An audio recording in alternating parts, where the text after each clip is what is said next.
Due to recent events that have shocked the entire world, we are now experiencing the most tense moment in our news history since the end of the Second World War.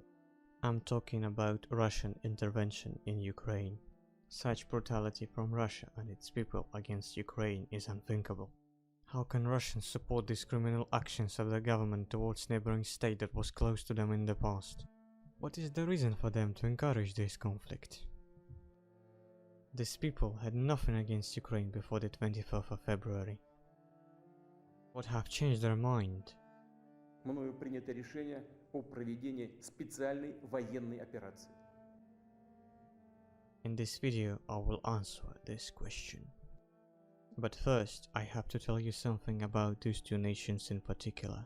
You see, Ukraine and Russia, despite all the odds, have a lot of common things.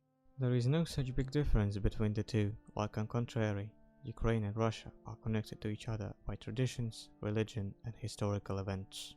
They both have Slavic roots, their languages are close. This means that Russian and Ukrainian peoples can understand each other in a simple conversation with minor reservations.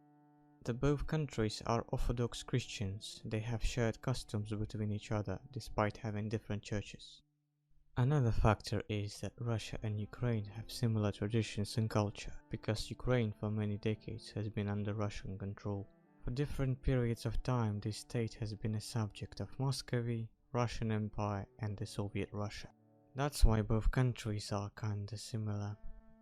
In conclusion, it must be clear that both nations are not strangers to each other. Such ties should give both peoples an idea of their kinship. Russians should understand that Ukrainians are not naturally hostile to them. Apparently, there is something that ignores those ties between the countries. And the reason for that is Russian propaganda. Somehow it made Russians to forget their shared heritage with Ukraine. The Russian propaganda machine has convinced many of its people to believe that Ukrainians are their enemy, not friends. How is that possible to break this solid historical factor of common legacy? As we know, in the human history, propaganda has made a huge impact even to the most technologically as well as culturally advanced countries. After propagandistical manipulations, those countries began to lose their dignity and afterwards did a lot of terrible things. Reasonably, you may object that we are now living in the 21st century. It is impossible to be affected by the propaganda this much. I have to say that not many things has changed. The fact is that Russians are affected by it. Obviously, there is something more that allowed Russians to be influenced in such a manner. The propaganda alone can do a little without additional factors. Let me introduce to you the actual reasons why the Russians succumbed to the propaganda. The first thing I want to specially underline is based on the past of the Russian people. Historically, the Russian nation has been under harsh authority of its government for a long period of time, and there was something that helped persuading Russians to obey what the authority used in their own way. That thing is called a belief. By the belief, I mean the Russians tend to obey some kind of external force that makes them feel miserable, that makes them worship it. In the Russian Empire, this role was used by Christianity. The church convinced the population to accept the fact that the Tsar fulfills the will of the god, that their monarch has the right to reign over them. But when the Russian monarchy fell, the Soviets took an opportunity and replaced the religion with a brand new thing. It was the ideology of Marxism-Leninism, or simply communism. So, when the time has changed, the religion passed its reign to the ideological fanatism. The same method was used by the Soviets, but now a brand new Soviet person refused to believe in the Tsar's rights to reign. Instead, this man empowered so-called vozhd to have a total control. This leader had the right to rule over the country, to spread the revolution, to proclaim the communism, to establish so-called proletarian dictatorship.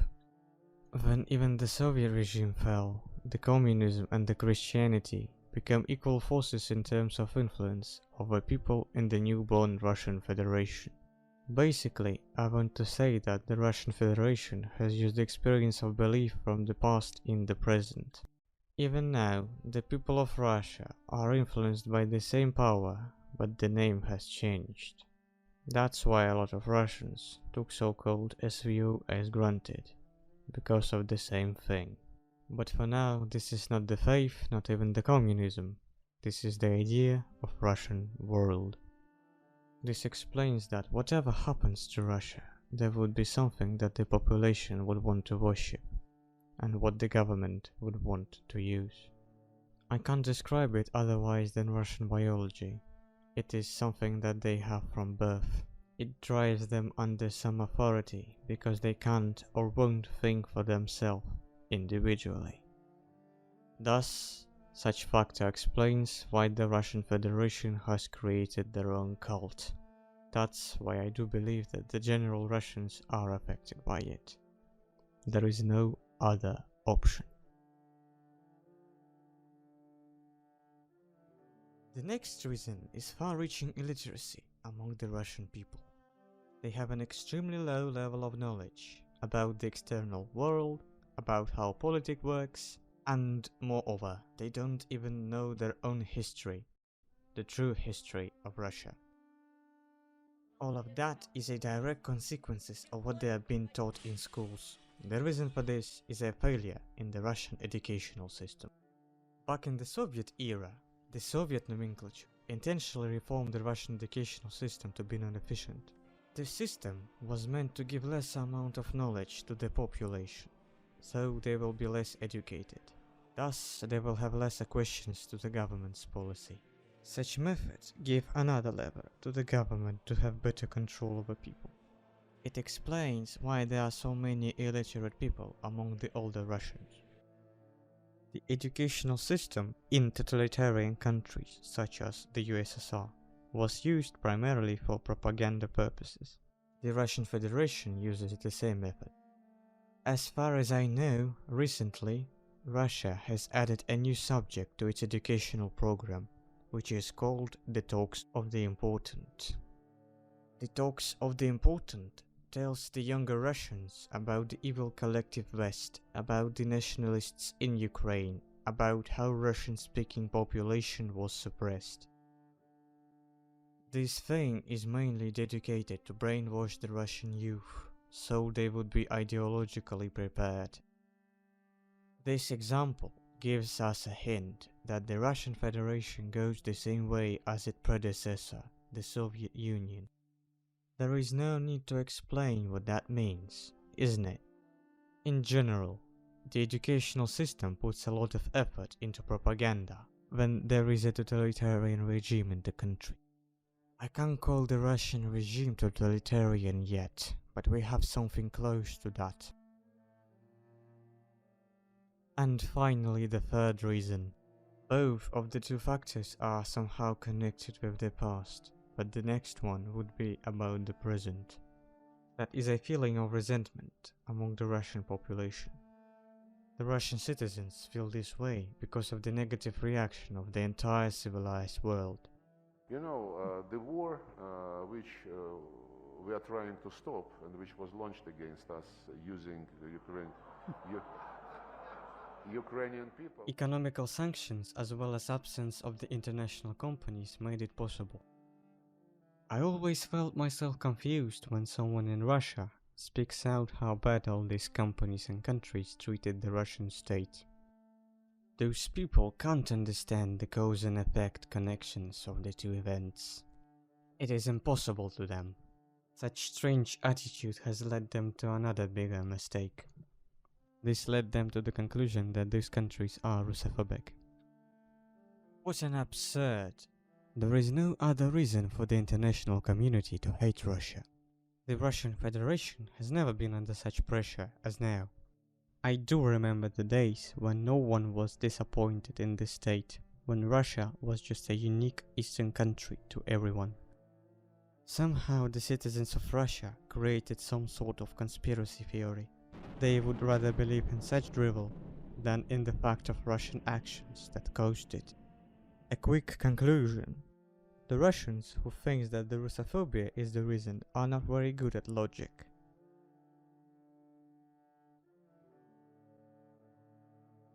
And that's it. I have mentioned all the reasons that help the Russian propaganda. A noticeably common thing can be seen here, and that is a lack of intelligent or intellectual abilities among the Russians. In the most cases, the general supporter of SVO has deficit of such talent. Because of that, the Russians has succumbed to the Russian propaganda. Because of that, the idea of the Russian world got into the minds of Russian population without resistance. The Soviet education system destroyed the last what could have protected the rest of the Russians from the propaganda.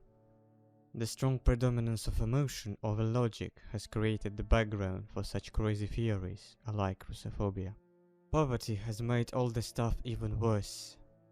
Because of the poverty, the people of Russia have no other option but to stick to their government in terms of surviving. The government at this point will have an additional opportunity to convince those people in its lie. Having that in mind, it is now time to summarize the information. The reason why does Russians hate Ukrainians is a complicated combination of things. Mainly, the propaganda itself made it possible. The lack of common sense coupled with population stupidity only made the situation worse. The Russian history certainly did not play in a positive direction. The poverty combined with ignorance finished the rest.